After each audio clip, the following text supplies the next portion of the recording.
Hi friends, welcome to Jo's kitchen. நீங்கள் இன்னும் நம்ம ஜோஸ் கிச்சன் சேனலை சப்ஸ்கிரைப் பண்ணலையா? சட்டுன்னு சப்ஸ்கிரைப் பண்ணிவிட்டு லைக் பட்டனையும் ஹை பட்டனையும் தட்டி விட்டுட்டு வாங்க வீடியோக்குள்ளார போகலாம். உங்களோட உடல் நலம் அப்படிங்கிறது உங்களுக்கு ரொம்பவே முக்கியம் தானுங்க. நாவல்பழம் சாப்பிட்டா உடம்புல நடக்கக்கூடிய 8 ஆச்சரியமான மாற்றங்கள் பற்றி பார்ப்போம். முன்பெல்லாம் கிராமங்களில் இலவசமாக கிடைச்ச இந்த கருப்பு நிற பழம் இன்னைக்கு மருத்துவர்களே பாராட்டுற அளவுக்கு ஒரு சூப்பர் ஃபுட்னு உங்களுக்கு தெரியுமா? சுகர் ப்ராப்ளம்லேருந்து ஹார்ட் ஹெல்த் வரைக்கும், அடுத்ததாக பாடி வெயிட்டை குறைக்கிறதுலேருந்து நோய் எதிர்ப்பு சக்தியை அதிகரிக்கிற வரைக்கும் ஒரே ஒரு நாவல் பழம் உங்களோட உடம்புக்கு பலவிதமான நன்மைகளை தரும். ஆனால் அதிகமாக சாப்பிட்டா சில பாதிப்புகளை ஏற்படுத்தலாம். அதனால இந்த வீடியோவை ஸ்கிப் பண்ணாமல் பாருங்கள் ஃப்ரெண்ட்ஸ். இந்த ஒரு வீடியோ உங்களோட ஹெல்த்தையே சேஞ்ச் பண்ணலாம். வாங்க வீடியோக்குள்ளார போகலாம். யாரெல்லாம் நாவல் பழத்தை தொடக்கூடாது அப்படிங்கிறத பற்றியும் நம்ம இந்த வீடியோவோட கடைசியில் பார்க்க போகிறோம். நாவல் பழத்தோட மிகப்பெரிய சிறப்பு என்னன்னா, இது ரத்தத்தில் இருக்கக்கூடிய சர்க்கரையோட அளவை கட்டுப்படுத்த உதவுது. இது ஜம்போஸுங்கிற நேச்சுரல் காம்பவுண்ட் இருக்கு. இது உடல்ல குளுக்கோஸ் வேகமாக குறைக்கிறதுக்கு உதவுது. அதனால தான் பல ஆண்டுகளாக நாவல் பழத்தோட விதையை பொடி செஞ்சு பாரம்பரிய மருத்துவ முறைகளில் பயன்படுத்தியிருக்காங்க. ஒரு விஷயம் என்னென்னா, சுகர் ப்ராப்ளம் இருக்கிறவங்க டாக்டர்கிட்ட அட்வைஸ் வாங்கிட்டு மிதமான அளவில் எடுத்துக்கிறது நல்லது. அதிகமாக சாப்பிட வேணாம். அடிக்கடி சளி, காய்ச்சல், தொற்று நோய்கள்லாம் வருதா? நாவல் பழத்தில் விட்டமின் சியும் ஆன்டி ஆக்சிடென்ட்டும் அதிகமாக இருக்குது. இது உடம்போட பாதுகாப்பு படையை பலப்படுத்தி நோய்களை எதிர்த்து போராட உதவுது அப்படின்னு கூட சொல்லலாம்.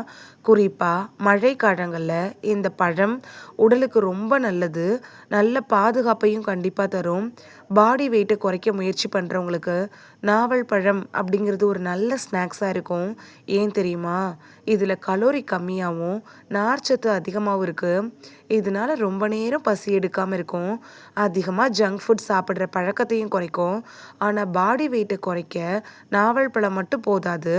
உடற்பயிற்சியும் அதோட சரியான உணவு முறையும் ரொம்பவே அவசியம். இதய நோய்கள் இப்போ இருக்கிற சின்ன வயசுலேயே அதிகமாக வருது. நாவல் பழத்தில் இருக்கக்கூடிய பொட்டாசியம் இருக்குல்ல, இது ரத்த அழுத்தத்தை சமநிலைப்படுத்த உதவுது. அது மட்டும் இல்லாமல் இதில் இருக்கக்கூடிய ஆன்டி ஆக்சிடென்ட் இருக்குல்ல, இது ரத்த நாளங்களை பாதுகாக்க உதவுது.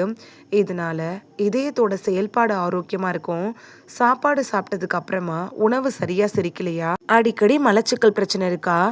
நாவல் பழத்தில் இருக்கக்கூடிய நார்ச்சத்து குடலோட செயல்பாட்டை மேம்படுத்துது. இதனால செரிமானம் சீராக நடைபெற உதவும். குடல் ஆரோக்கியம் நல்லா இருந்தால் உடலோட பலவிதமான பிரச்சனைகளும் குறைய ஆரம்பிச்சிடும்.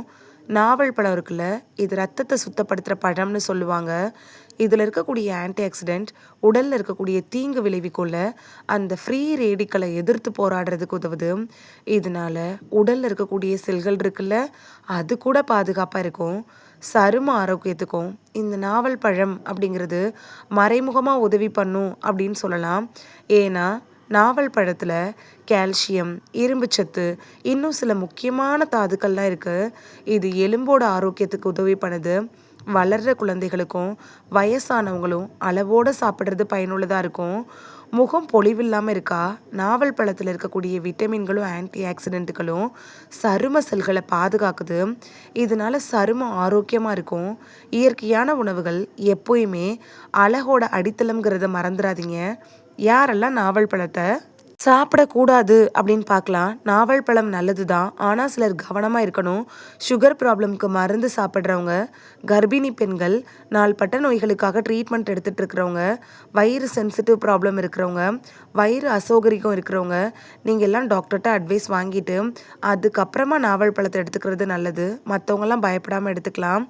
இந்த வீடியோவில் நாவல் பழம் சாப்பிட்றதுனால நமக்கு கிடைக்கக்கூடிய ஆரோக்கிய நன்மைகள் என்னென்ன அப்படின்னு தான் பார்த்தோம். நீங்கள் நாவல் பழம் சாப்பிட்ருக்கீங்களா அப்படிங்கிறத கமெண்ட் பண்ணுங்கள். இது உங்களுக்கு ரொம்ப யூஸ்ஃபுல்லாக இருந்திருக்கும் அப்படின்னு நம்புகிறேன். இந்த வீடியோ உங்களுக்கு பிடிச்சிருந்துச்சுன்னா லைக் பட்டனையும் ஹை பட்டனையும் தட்டி விடுங்க. இது உங்கள் ஃப்ரெண்ட்ஸுக்கு பயன்படணும் அப்படின்னு நினச்சிங்கன்னா ஷேர் பண்ணி விடுங்க. நிறைய பேர் சப்ஸ்கிரைப் பண்ணாமல் பார்க்குறீங்க ஃப்ரெண்ட்ஸ். நீங்களும் சப்ஸ்கிரைப் பண்ணிவிட்டு பார்த்தா நமக்கு பவர் கிடைக்கும். நீங்கள் சப்ஸ்கிரைப் பண்ணிவிட்டு பார்க்குறது இது மாதிரியான வீடியோக்கள் தொடர்ந்து போடுறதுக்கு எங்களை மோட்டிவேட் செய்கிற விதமாக அமையும் ஃப்ரெண்ட்ஸ். சப்ஸ்கிரைப் பண்ணுறதோடு மட்டும் இல்லாமல் பக்கத்தில் இருக்க பெல் ஐக்கானை கிளிக் பண்ணி ஆளுங்கிற ஆப்ஷனை கிளிக் பண்ணி வச்சிட்டிங்கன்னா நாங்கள் வீடியோ போட்ட உடனே நோட்டிஃபிகேஷன் உங்கள் செல்ஃபோனை வந்தடையும். நாளைக்கு வேறொரு ஆரோக்கியமான பதிவில் சந்திக்கலாம். தேங்க்யூ, பாய்.